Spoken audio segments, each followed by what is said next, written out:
حضرت مولانا محمد یعقوب صاحب نانوتوی رحمۃ اللہ علیہ جو ہمارے اکابر علماء دیوبند میں سے ہے، میں نے ان کے بارے میں اپنے اکابر سے سنا کہ حضرت مولانا یعقوب نانوتوی رحمۃ اللہ علیہ فرماتے ہیں ایک جگہ کہیں دعوت میں چلے گئے تھے، پتہ نہیں تھا کہ جو صاحب دعوت کر رہے ہیں ان کی آمدنی میں کچھ حرام بھی شامل ہے، اندازہ نہیں تھا، اگر پہلے سے پتہ ہوتا جاتے ہی نہیں، لیکن چلے گئے، دعوت میں کھانا کھا لیا، کھانا کھانے کے بعد پتہ چلا، اور پتہ کس طرح چلا کہ فرماتے تھے حضرت مولانا یعقوب نانوتوی رحمۃ اللہ علیہ کہ کچھ کھانے کے بعد ایک دل میں تاریکی محسوس ہوتی، دل میں اندھیرا، ظلمت، اور اس کا نتیجہ یہ کہ گناہوں کی طرف طبیعت راغب ہوتی تھی۔ اب اتنا بڑا عالم، اتنا بڑا ولی اللہ، اس کو وہ کہتے ہیں میرے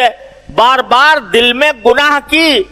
رغبت پیدا ہوتی تھی، گناہ کی طرف میلان پیدا ہوتا تھا۔ کس وجہ سے؟ کہ وہ لقمہ کہیں حرام کا چلا گیا، حرام آمدنی کا چلا گیا، اگرچہ نادانی میں چلا گیا، پتہ نہیں تھا، لیکن پھر بھی اس حرام لقمے کی ظلمت اتنی تھی کہ بار بار گناہ کا تقاضا پیدا ہوتا تھا۔ یہ ظلمت ہوتی ہے حرام کی، حرام کھانے کی ظلمت یہ ہوتی ہے پہلی بات کہ دل میں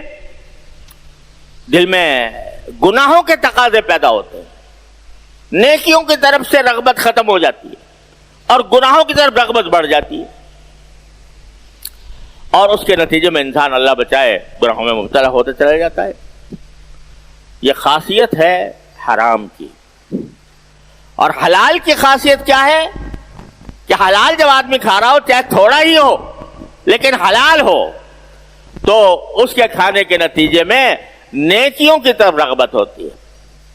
یا جو رسول کلوا من الطیبات واعملوا صالحا، حلال چیزیں کھاؤ اور نیک عمل کرو، یعنی وہ حلال چیزیں تمہیں خود بخود آمادہ کریں گی کہ نیکی کے اعمال کرو۔ تو پہلی بات تو یہ ہے کہ بھائی کم از کم اپنے غذا کو تو حرام سے بچا لو، اپنے کھانے کو، اپنے پینے کو، اپنی زندگی کو۔ جس چیز سے تمہارا جسم نشو و نما پا رہا ہے، جس چیز سے تمہارے جسم میں اضافہ ہو رہا ہے، وہ کم از کم حلال کی ہو تو پھر مانگو،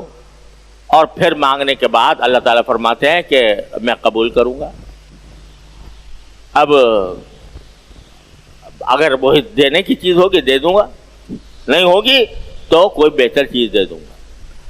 تو اس وجہ سے فرمایا کہ جب فلیستجیبوا لی، میری پکار کو بھی تو تم سنو اور میرے احکام پر بھی تو تم عمل کرو، لعلہم یرشدون، اس کا نتیجہ یہ ہوگا کہ تم رشد اور ہدایت کے راستے پر آ جاؤ گے اور اللہ تبارک و تعالیٰ کے انعامات کے مورد بنو گے۔